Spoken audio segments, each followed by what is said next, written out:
sadari bahwa kita tengah diserang secara fisik, dan kita juga umat Islam tengah diserang secara akidah.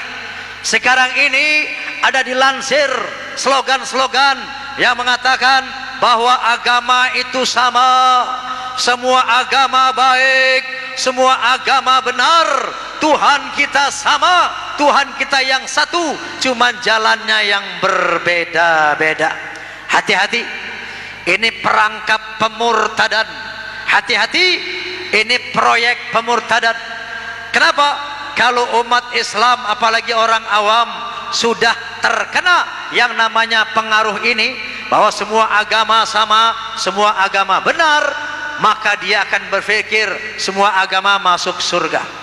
Kalau umat Islam sudah berpikir semua agama masuk surga, maka dia akan ramai-ramai keluar dari Islam. Kenapa? Karena masuk surga lewat Islam terlalu sulit. Umat Islam mau masuk surga mesti sholat 5 waktu, harus puasa di bulan Ramadan. Nanti yang namanya kamu punya uang harus bayar zakat, bayar fitrah, nyumbang masjid. Nanti yang namanya ini nggak boleh, mabuk nggak boleh, judi nggak boleh, ngebor nggak boleh. Susah amat masuk surga lewat Islam. Kalau semua agama masuk surga, lebih baik saya pindah agama ke agama sebelah sana, yang sholatnya cuma seminggu sekali, yang mabuk boleh, ngapa-ngapain boleh, pakai pakaian mini boleh, udel ketok boleh, ngebor boleh, semua boleh. Ini artinya perangkap pemurtadan. Hati-hati, ingat firman Allah subhanahu wa ta'ala, qul ya ayyuhal kafirun la a'budu ma ta'budun wala antum 'abiduna ma a'bud wala ana 'abidum ma 'abadtum wala antum 'abiduna ma a'bud lakum dinukum waliyadin. Kata Allah subhanahu wa ta'ala, katakanlah ya ayyuhal kafirun, hai orang-orang kafir, la a'budu ma ta'budun, aku tidak menyembah apa yang kamu sembah, wala antum 'abiduna ma a'bud, dan kamu tidak menyembah apa yang aku sembah, wala ana 'abidum ma 'abadtum, aku tidak menyembah sesembahanmu, wala antum 'abiduna ma a'bud, dan kamu tidak menyembah sesembahanku, lakum dinukum waliyadin, agamamu untukmu, agamaku untukku, agamamu tidak sama dengan agamaku. Faham? Faham?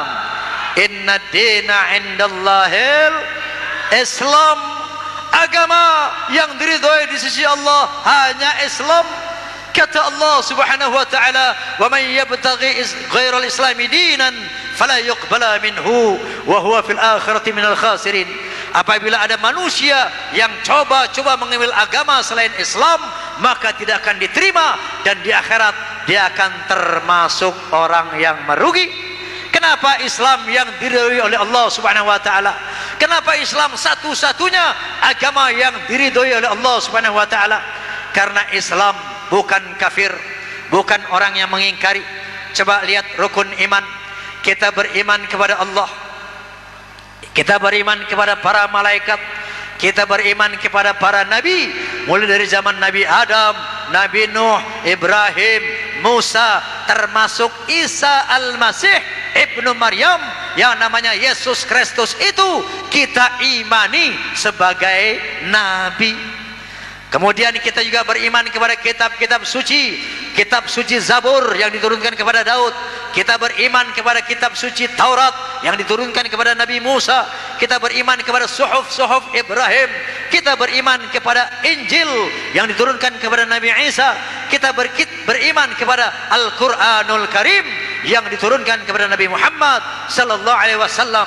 Tidak ada seorang nabi yang kita kafiri, tidak ada seorang nabi yang kita ingkari, tidak ada sebuah kitab suci pun yang kita ingkari. Oleh karena itu Islam tidak bisa dikatakan kafir. Oleh karena itu Islam satu-satunya agama yang diridhoi Allah subhanahu wa ta'ala. Jadi sekali Islam sampai mati, mari kita tetap berpegang kepada Islam. Sebagaimana kata Allah, wala tamutunna illa wa antum muslimun, jangan kamu mati kecuali kamu sebagai Islam. Amin Allahumma amin Allahumma. Ini kita tengah diserang secara akidah, dan kita juga tengah diserang secara budaya. Ada kelompok-kelompok yang namanya kapitalis, ada yang namanya kelompok-kelompok sekularis. Orang-orang sekuler tengah memaksakan memasukkan nilai-nilai yang tidak islami ke dalam televisi. Mereka memaksakan nilai-nilai yang merusak moral ke dalam televisi. Contoh, pola berpakaian. Mereka ingin menjadikan sesuatu yang enggak biasa menjadi biasa. Dulu di televisi yang namanya you can see, tahu you can see Pak? Itu pakaian tangan buntung. Dulu tabu, enggak boleh di televisi. Tapi mereka paksakan supaya umat Islam terbiasa dengan wanita pakaian buntung. Setelah terbiasa, ditingkatkan lagi menjadi pakaian setali. Wanita pakai baju cuma tali satu doang, ya. Tadinya enggak biasa, tapi mereka jejali terus dan terus sampai umat Islam menjadi terbiasa dengan wanita pakaian tali satu. Setelah terbiasa dengan tali satu, mereka tingkatkan lagi, wanita cuma pakai kemben doang. Tahu kemben? Nggak ada talinya, dadanya nampak kemana-mana. Ini tidak biasa, tapi mereka paksakan terus dan terus. Mereka jejali ke dalam televisi. Akhirnya umat Islam menjadi terbiasa. Setelah biasa dengan pakaian tali satu, terbiasa dengan kemben, ditingkatkan lagi. Pusar sekarang dipertontonkan. Wanita-wanita di televisi mempertontonkan perut yang mana tadi tidak biasa, akhirnya sekarang menjadi biasa.